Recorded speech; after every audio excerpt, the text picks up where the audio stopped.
Alright, last pack, guys.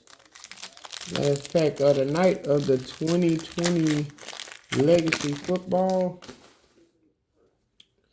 Let's see how we end this pack here. Got Jared Goff, Vanderish, got a Lamar base. We're gonna put him in that stack.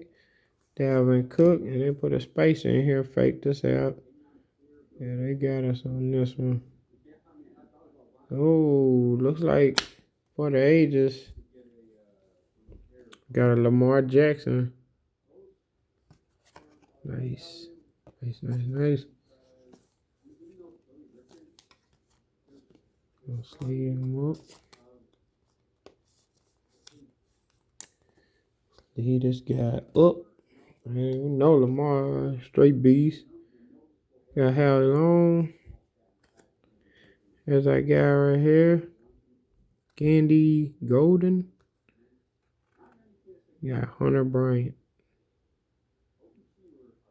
And that should do it. All right, guys. That is going to conclude the 2020 Legacy Football box break. And, guys, let me know in the comments below what you think. If you guys have did a box break or have, opened the Legacy product before, just let me know how you guys did. And, yeah, man, just definitely don't forget to like, comment, and subscribe to the channel. I'm going to sign out right here, guys. This has been Udell 12, a.k.a. Bubba. This is the Bubba Files Lego.